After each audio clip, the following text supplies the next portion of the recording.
am a 39 years old male, and I lost my late wife 6 years ago. I have a 16-year-old son, Daniel, and I recently got engaged to my fiancé of 2 years. Her mom and I aren't on good terms because of how she behaves. She's a controlling, self-centered, Dolly Parton wannabe. I learned to ignore, but she's been annoying Daniel and criticizing his personality regularly. He's a private kid and still hasn't gotten used to the new family dynamic, but he's in therapy and is doing fine. She keeps diagnosing him left and right, calling him antisocial, autistic and other crap. Fact is, Daniel is a shy, well-mannered kid, but people confuse that with being antisocial. Mother-in-law tried several times to force Daniel to open up by embarrassing him with personal questions on family dinners and test his personality type. I've realized the effect her behavior had on Daniel, so I gave him the choice to no longer be in the same room / house as mother-in-law, and he appreciated this a lot. Mother-in-law didn't like that Daniel kept his distance and no longer visits and kept ing about how spoiled he will become for her daughter to deal with. I told her to stop bringing it up, but she cried, "I'm just doing this for Danny." Last week she visited unexpectedly, wanting to say hi to Daniel. After Daniel greeted her, he went into the bathroom and she went into the living room with my fiancé. I was in my bedroom when Daniel came and said his journal was gone.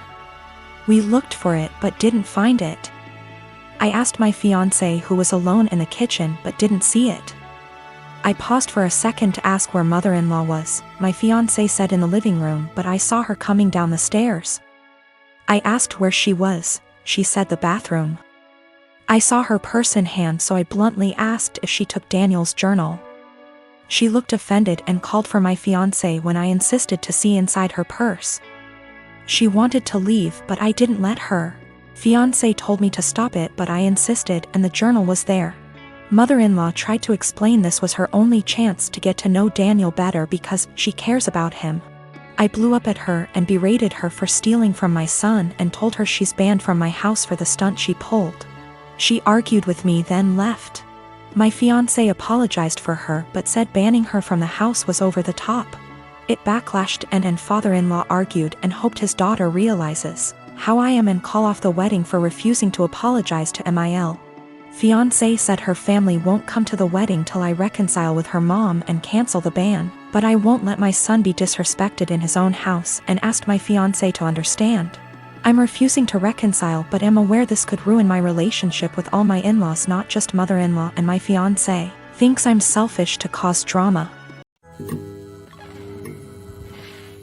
I always had good grades in high school, was home on time, cleaned the house, etc. I never had problems with my parents before this. I went to med school, still living with parents when I was 20. I dated someone who was 23. Dad was against this because B does not believe in dating people far older than you, so like don't date far from your own age. And says I cannot date J. Argument breaks out. Dad says it's his house, so either I agree or I move out.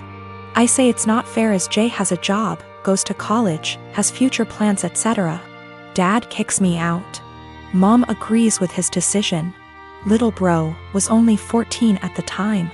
I moved with Jay, his family was supportive, helped me with my college. I went to another college due to financial reasons. Finished my required years but still kept in touch with my lil bro years later. Me and Jay, with the help of his parents, got a small house. Like really small, but I'm happy with it. I ended up giving birth to a sweet baby girl. I let my lil bro know that he could come see her when he was able to. He came a few times. Today, bro came to see the baby and asked when I was going to let mom and dad see her since they wanted to reconnect. I said never and that I wasn't going to forgive them. Bro says I'm being unreasonable as they were just strict and trying to protect me. I say that's bullshit because dad shouldn't have kicked me out over age. Bro says I should at least let mom come because she didn't want to agree with it. I say mom was able to do something but didn't, but that bro's situation was different because he was only 15.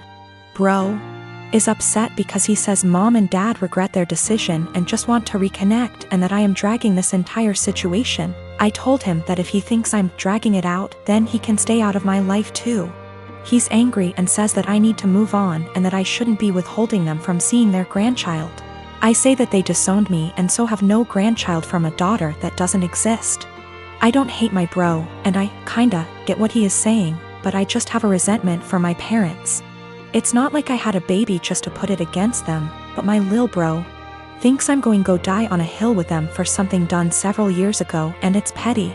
I want a relationship with my bro, just not my mom and dad.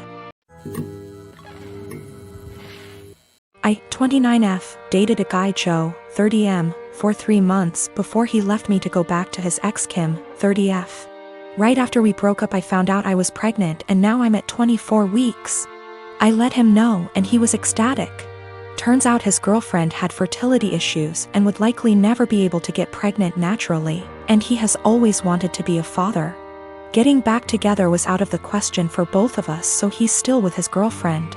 Joe was only allowed at the initial appointment because of COVID-19, and we found out I was having twins. According to Joe, when he told Kim she had a mental breakdown about her infertility and wanted to talk to me. I met them at their house and Kim stated that she wanted to be involved in my pregnancy because she would eventually be the children's stepmother. She started telling me that I needed to do a home birth, that I needed to formula feed so that they could have the babies half of the week, that she wanted 1 boy and 1 girl, and that she wanted the kid to call her mama since they would be calling me mommy. I shut her down and said I would make the best choices for my children and my body and left. Kim continued to be overbearing and texting me every day about my eating habits, exercise habits, and ing about how her job wouldn't let her take maternity leave. At the virtual genetics counseling appointment, she attended instead of Joe and took over the whole meeting trying to talk about her family history, which wasn't relevant. When it came time for my 20-week level 2 scan, they allowed me 1 guest and Joe suggested I take Kim instead of him, which I refused to do. Joe did end up coming and he found out the gender because I wanted to keep it a surprise for me so we could throw a gender reveal party. I put a pregnancy announcement on my social media and then she put up an announcement saying they were expecting twins, the non-traditional way, and how blessed she was. I was irritated but I kept my mouth shut. Then she threw a gender reveal party and posted it on social media. I wasn't even invited. She also announced that she's having a baby shower. I commented on her posts and told her to stop treating me like a surrogate, that the kids weren't hers, and that Joe didn't have any claim or custody of the kids until they are born. I then called Joe and reiterated all of this and stated that I would not be seeing either of them until we went to family court, and that my mother would be my birthing partner. He and Kim and some of her friends and family are saying I'm an asshole, and her mother even called and insisted I give her one of my babies. Like, this is the parent trap? I'm definitely getting a lawyer ASAP. Y'all have scared the shit out of me, but I'm happy you did. We used condoms because I do not react well to hormonal birth control, and I had to wait to get a non-hormonal IUD because of other medical issues. The Thursday I posted this, I went to the police and they stated that there was nothing they could do because a crime hadn't been committed. In my state, orders of protection are criminal or family, so I was able to get one against Joe. On Friday, I did get a lawyer and they let me know in my state there was nothing I could do as far as custody before the babies are born. So I will be leaving my state soon to ensure that this isn't my baby's home state and I can't be charged with anything. Kim came to my job, damaged my car, and broke a bunch of office windows. I work with kids, so she was arrested for not just the criminal damage and trespassing but also child endangerment, so hopefully that works in my favor. Also, if Joe did it on purpose, I don't think Kim knew, because she was screaming at me about how I stole her life and everything I had was supposed to be hers. I have orders of protection against both Kim and Joe. I left the state anyway and Joe and Kim started harassing me again because there's no legal jurisdiction when you leave the state. But I have enough evidence that I was able to press charges in my current state as well and will be pursuing a restraining order here. I am 17, female, have a child Aaliyah. She is 6 years old with my ex Jacob. He is 33 years old. He has a new girlfriend Regina. She is 27 years old. We just finalized a court order he requested after meeting her and currently have complete 50/50 custody. Regina has always been a little too involved and believes that since she trains parents to parent, she knows everything. Every time I ask Jacob for help with Aaliyah, he comes with suggestions from Regina instead of workshopping things between the two of us. She has been overstepping for years. Jacob and I are pretty much parallel parenting now and do everything separate, including birthdays and even parent-teacher conferences. He brings Regina with him to his meetings. Regina picks Aaliyah up from school every day because I don't get off work in time, and he did not want to pay for the after-school program, since he did not need it during his time. So of course he jumps at the opportunity to involve Regina. Well, I currently am trying to find a car because I lost mine, so she ends up bringing Aaliyah to my home instead of our meeting point. When she showed up with my daughter, she was being really quiet and looked sad. When I asked her what was wrong, she wouldn't tell me, so I confronted Regina at her car, who said she took away Aaliyah's tablet and TV time because she refused to do her homework and kept her home from cheerleading practice until it was done, so she missed it. Aaliyah loves cheer, and this was just cruel to me. It's something she and Regina connect over, and she got her all into this sport just to use it as a tool to control her? To rip away when she feels like it? She's 6 years old, and that was not her place. I have told her before she was not allowed to discipline, but she said, if she is going to have Regina in her care, she will have to discipline her, and since she does not yell or hit, she doesn't understand the problem. I told her she is not a mom and should not be acting like one. She said this is why Aaliyah has behavior issues in my care and left. I called Jacob and demanded that Aaliyah is put in the after-school program, and he refused, saying I was being ridiculous. But the parenting plan says no cruel punishments and that only the parents should lead most discipline. If he's doing what she says all the time, how is he leading? Now she is refusing to bring her to my home, and I have to Uber to the meeting point, which is costing me loads of money. Is this something I take them back to court about? Edit to add that she keeps her for a couple hours after school until I get off. That's how she had enough time to discipline her. Yes, there is a clause about meeting partners. She's been around a few years, that's not the issue. She's just too involved in parenting and has been for a while. I feel like there are certain boundaries that should be in place and certain things only parents should handle, like discipline and PT conferences, etc. She claims she kept trying to get her to do her work, but she just refused, saying she wanted to play on her tablet instead.